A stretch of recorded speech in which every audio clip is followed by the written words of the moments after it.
Broadcasting from deep within the caverns of the Phantom Hotel. Of the ever-changing skyline of Las Vegas, Nevada. It's the Midnight Gambler Show. And here she is, Madam Midnight.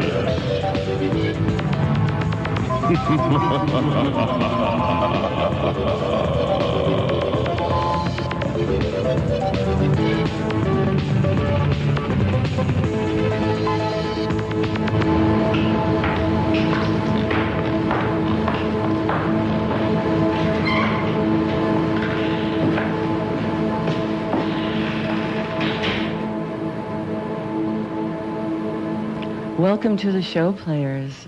We have another full moon, and I'd like to welcome everybody to the underground caverns in the Phantom Hotel, where we talk about the true treasure of Las Vegas and that it lies in her stories.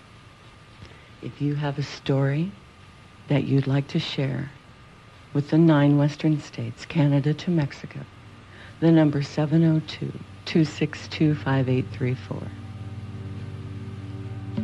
The true treasures of Las Vegas lies in a lot of her personalities, too. And we have the person that is, I guess you could say, almost solely responsible for the Midnight Gambler Show, unbeknownst to him. We have my very favorite talk show host for the last 7 years. Art Bell, are you the Midnight Gambler? My God, I love that intro. Oh, honey, I've waited a long time to say thank you to you. Really? Yes, I have. Ever since the last time we spoke was right around, well, see if this rings a bell, Art. Essence of Baby? It absolutely does, yes. Well, that was me. I see. Essence of Baby. Yes, now you see what you've gone and done. Well, I'm glad to hear you're on the air. Congratulations. Thank you. Thank you to you. And thank you to Ramona, too, because I don't know if I'd be too willing to share my man with anybody called Madam Midnight. No, I love it. Listen, there's a creature out there wandering about the internet, and when you did your intro, you kind of reminded me of her. Her name is Claudia. She claims to be a vampire. Oh, wow. We'll have to have her on the show. Does she play? Does she gamble? Listen, I just got a photograph of her today, and so I understand why a few poor souls have unfortunately gone her way, I guess. Hey, you know, this is really cool of you to be with us on this show, because last week we asked people with feedback for the show to call in. Our feedback line, you know, the 225-2750 number. Sure. And we recorded them, and we were getting ready to play them, and we lost them. So I've got the tally count here. We have 2-4, 1 ridiculous, and 1 if we can't have Art, you will do. And it's the God's honest truth. Well, it's great to be here. This is a time of night that I'm normally up anyway. I guess I'm a little bat-like myself. Well, I'm glad you flew by. Well, anyway, listen, now tell me what you do on this program. You normally talk to gamblers. You talk to people who come into Las Vegas and seek fame and fortune and leave with smiles or frowns, whatever the case may be, horror stories or happy stories. Right. And, you know, I got to tell you, I feel like I'm doing this show for the second time, because last night I dreamt that we sat here side by side and did this show together. It was the most amazing dream I ever had in my life. Well, there are a lot of stories to be told about Las Vegas, not the least of which is its beginning in our founding fathers, and how it all began. A lot of movies about that out there right now. It is a mystical town. You used to walk through the Plaza Hotel to go to work. How did that affect your life? every single day. Right. I walk through the plaza, and I'm never less than absolutely amazed at the ambiance of Las Vegas. There's nowhere else like it in the world. There are places where there's gambling, but there's no place like Las Vegas. Right. And now it's gone from number one adult entertainment to number one family entertainment. I know I have mixed feelings about that, but I suppose times change and places have to change with that. But I have mixed feelings. I don't want to see Las Vegas lose its Wild West, kind of anything almost goes sort of atmosphere. Oh, I know. I think that's important. No, but the town looks beautiful. I mean, it's what has happened to the city is absolutely amazing. Now, you're all the way out there in Pahrump, and how many miles is that from over About here? 65 miles west of you, and closer, about 8 miles from the California border, right next to Death Valley. Okay. And when you were getting off work over there at the Plaza Hotel, and it was like Super Bowl time, I remember you telling little stories about your favorite football team. Now, I know the Super Bowl and football season's right around the corner. I want to do a prediction show with you. I want to know. Life begins once again. Yeah, I want to know who you predict to win the Super Bowl. Let's see, who do I predict? Let me go out on a limb and say Pittsburgh. You got it. I love football. I love football. Do you know that finally, after all these years, we're going to get a sports book out here in Little Pahrump, Nevada, which actually is growing very rapidly, and it is the one thing that I bet on. I love to bet on football and then sit down and chew my nails and watch the game. Yeah. So that might be the only time that you watch television then. Well, that's not true. I watch endless newscasts, and I watch CNN almost as a religion. So I have to do a lot of news preparation, even if I end up not talking about the news. And by the way, I've been doing a lot of that lately. Mm-hmm. Politics is about as boring as I've ever seen it get. And I think that a lot of the talk shows that are doing nothing but politics, kind of trying to walk in Rush Limbaugh's big shoes, have made a big mistake, very large mistake. And the ratings are beginning to prove that. There is more to life than politics. And, I mean, just look at it this way. In Las Vegas, with your friends, the people you talk to, how many hours every day do you spend talking about politics? If it's only if it's on your show, because even on my program, it's not a centerpiece. We do it when it's hot, and we don't when it's not. And, right. And all these other shows out there are playing this little formula game of talking about politics and screaming at each other and talking about the meaningless difference between the Republicans and Democrats right now. And I'm sorry, but there's not a lot of difference. So I've stopped talking about it. Mm-hmm.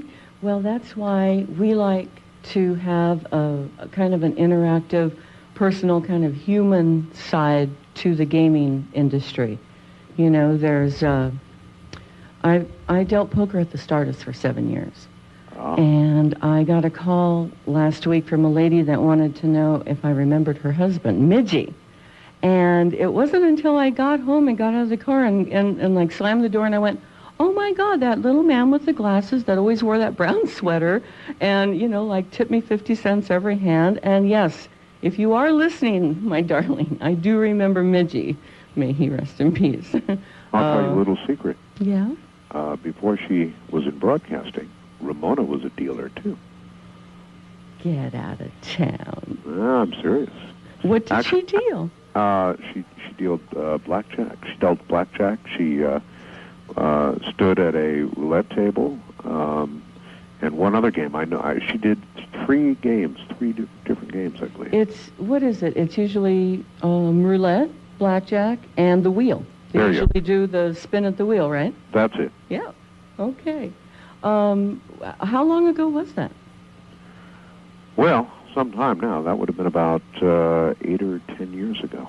Do you remember when she stopped dealing? Did she like say, I'm never going back again? No, I think it probably gets into your blood, the way Las Vegas gets into your blood. And so you never say never. She hasn't been back. As a matter of fact, what she's doing now is helping me with my program. And I need the help, believe me. We're at about almost 280 stations.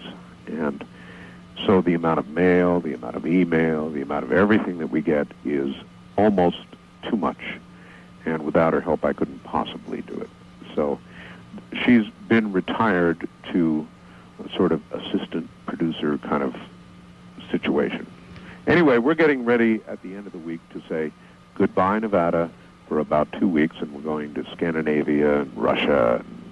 And, you know what I did? I know you're leaving for this trip, so I got the European poker games for you, in case you want to go to any casinos.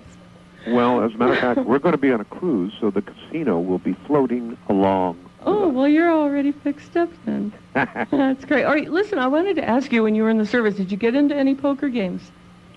When I was in the Air Force, I'll tell you a story. I'll tell you a story. This is a happy story, pretty much. I was in a barracks. This is a true story. I don't think I've ever told it. And it was an open barracks, and there were about 30 or 40 of us in there. And I got into a crap game. And this craps game went on for 2 days straight with no break. And at the very end of it, I ended up with everybody's money. And I had this pile of money that you wouldn't believe, and everybody else had a frown on their face. And I slept on it. I put it under my pillow, and I was about halfway sure that I was going to get my throat slit over all that. You've never seen anything like it. I was so hot, I couldn't lose. Are you a pass line better or like a don't pass better? I'm a pass line better. So you held a hand. Yes, indeed. There you go. And I took it all. It took 2 days. People were falling asleep and dropping around me, but I took it all. Yeah, dropping like flies. You know, I have to take a moment to thank Spider-Man, our engineer, because he's the one that set this whole thing up with the decoder message. Do you want to tell everybody about that? I think that's the coolest story ever. It is a very interesting story, and it's kind of an inside radio intrigue story, but here's what happened. For business reasons, and because we were not treated well as a corporation, this has nothing to do with my show, but some of the other syndicated shows, my company decided that it was going to leave KOGO in San Diego and sign a contract with KFMB in San Diego, which is a bigger station. And I was sitting there we're number one in San Diego, as we are in many other cities, and I wanted to figure out a way to get a message to the audience in San Diego that we were moving. And so I went to my computer and I constructed a little message. And then I turned it, because you can do this with computers, I turned it backwards. I sped it up by about 100% and put echo in it. And it came out sounding like something from Mork of Mork and Mindy. And I ran it every single break. And of course, KOGO had somebody sitting on the button down there ready to press the button, in case I would mention the new radio station's call letters. And I ran this damn thing every break, and I challenged the audience to decode it. And when decoded, it simply said, beginning Monday, Coast to Coast AM moves to KFMB San Diego. So this thing ended up blowing by the guy all night long. And I got about 1 million faxes and emails saying, thank you, that was so much fun. Oh, my God. Well, I want to thank Spider-Man, and I want to thank you for calling in. It's not every day that somebody like Art Bell turns down hard copy and then says yes to Madam Midnight. So I guess that is truly a sign of the quickening. Well, there you are. I want to thank you both. It is true, and I don't like television. I just don't like TV. But radio, by way of telephone or any other way, it's my medium, and I love it. So, well, I wonder if you know what it's like being an Art Bell fan. Do you have any idea what we all go through? sleepless nights. Oh, it's just terrible. It's just terrible. That's why I'm here. I'm so used to being up all night with you that we had to pick a time when we would all be up together. Well, maybe some other people will be out there with stories like mine. It was the scariest night I spent in my life, and I'm referring now to the time when I wiped out about 30 or 40 Air Force friends and then had to sit and lay on that money all night waiting for my throat to be slit. Did you spend it, or did you play any more with it? Well, nobody had any more money to play with. That was it. I mean, I really took them all down. It was amazing. Did anybody ask you for a loan? They did, and I doled out small amounts of money back, which I think probably in the end is what saved my throat. The rest of it went in the bank. Of course you did. Well, what I did was I composed a top 10 list for things that all of us Art Bell fans have to go through. And these are the top 10 comments or things that people want you to know from that I know listen to your show. Okay, number 10. I think I actually believe in the chupacabra. Number 9. I don't think it's weird being an Art Bell fan. Number 8. It's like being part of a human internet. That's right. Yeah. Number 7. It's where you find the smartest and the dumbest people all at the same time. Yes, and the moon is in the right phase for that right now. Oh, it's styling big time. And you're a Cancer, aren't you? No, I am not. You're not a Cancer. Cancer people are emotional people. No, I am a Gemini. Gemini. Okay, I just missed it because I know it's, June 13th, right? Happy 17th. birthday, June 17th. Okay. All right, we got number 6. Oh, this is a good one. Where would you tattoo Art's parts on a woman if you could? There's that laugh. I'm going to let that one hang. You're very bad. Hang right in the air. Oh, God. I'm a great lover of women, by the way. I know you're always saying that you wish you understood them better. And I think that's why we love you so much. I think there is no man that fully understands a woman. I am a collector of, I do a lot of photography of women, and I love Asian women. Mm-hmm. And when I was in the Orient, I collected some real beauties. And you know, I wrote a book, and when I did, I took the most beautiful women from China and Thailand, in Bangkok, and Tokyo, and I put them in my book just because I'm such an appreciative person. Okay. Art's parts. Number 5, any man that stays up all night and works at home is okay with me. There you are. And number 4, fan, I'm going to move next door to him and put dogs in my yard.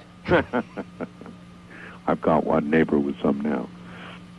To terrorize. How are the cats doing? And when they get going with the coyotes, I've got to shut my window or it gets on the air. The dogs and the coyotes? Oh, yeah. Oh, wow. Sure. Well, sometimes I have coyotes literally right outside my window when I'm on the air. And when they're hunting for each other or, you know, in a randy mood for coyotes, they make a really strange little yip, yip, yip, yip type noise. You'll have to record that because number 3 is something one person wishes that they would hear coyotes instead of how did she say? Getting woken up by that damn Sasquatch scream in the middle of the night. That was number 3. And 2 is tell Charlie to get his own show. And number 1 is in my next life, I hope I'm a cat. In my next life, I may be a cat. Let me tell you, I just got this on the internet a couple of moments ago. You mentioned, the chupacabra? Yeah. Dear Art, I've been having a lot of fun, as you have, with the chupacabra business until now.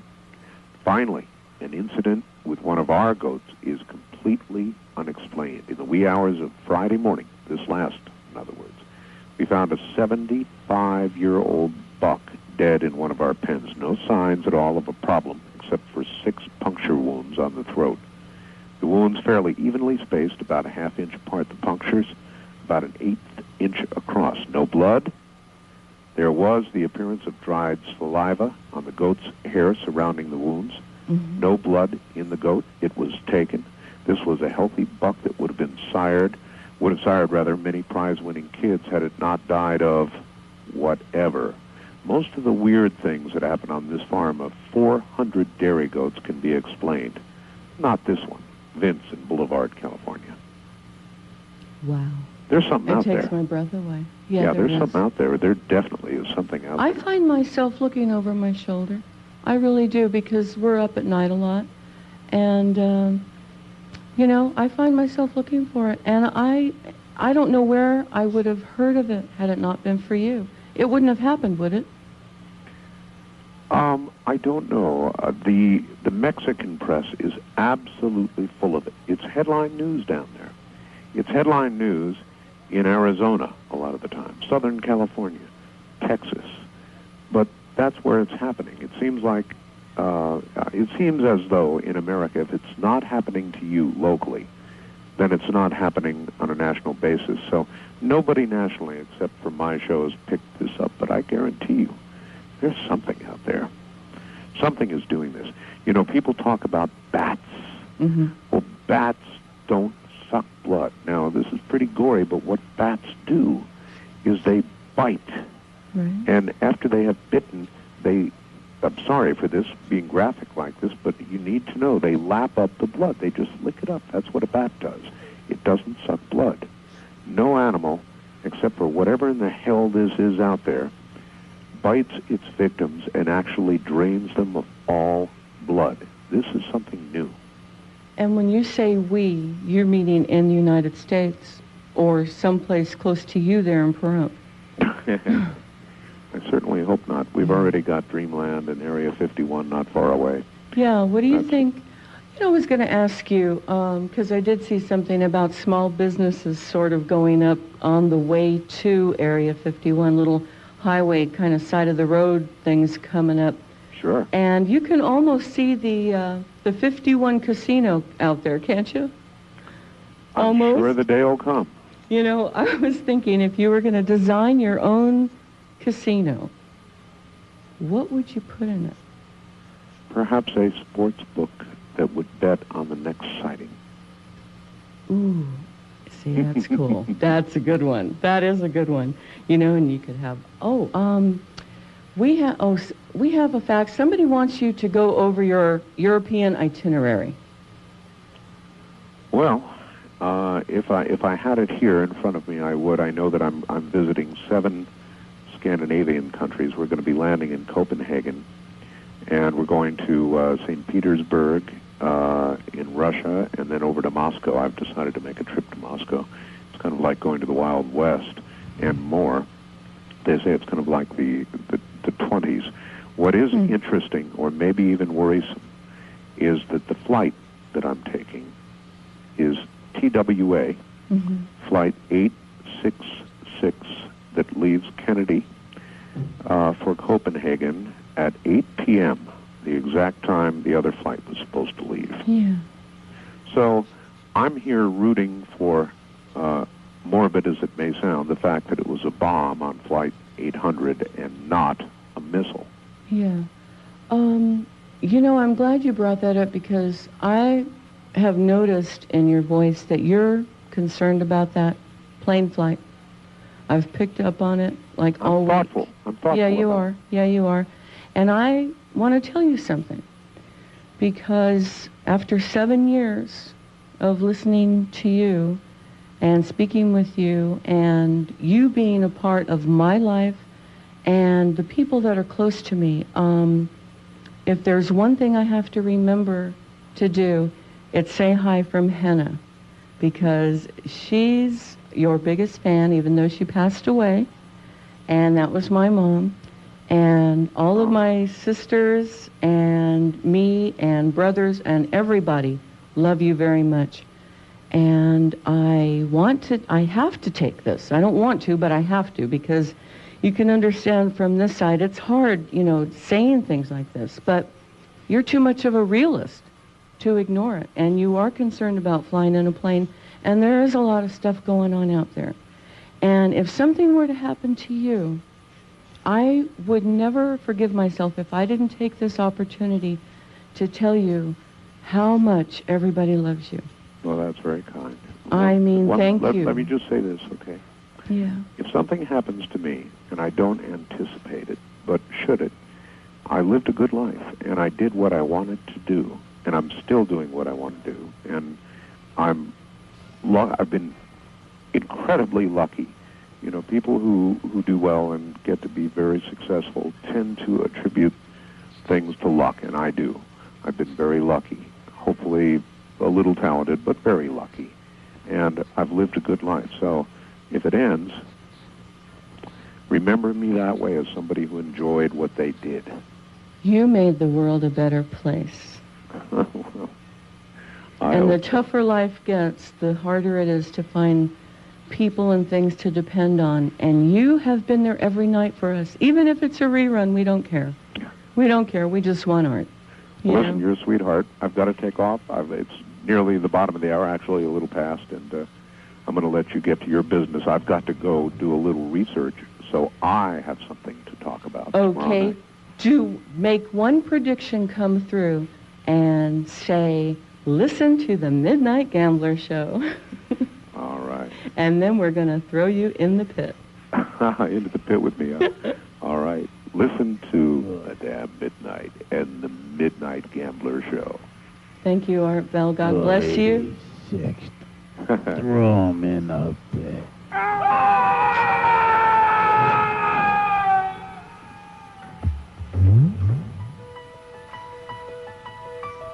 Thank you, Art Bell. Thank you, Ramona Bell. I wish you both Godspeed. This is the Pit Boss, and you're listening to the Midnight Gambler.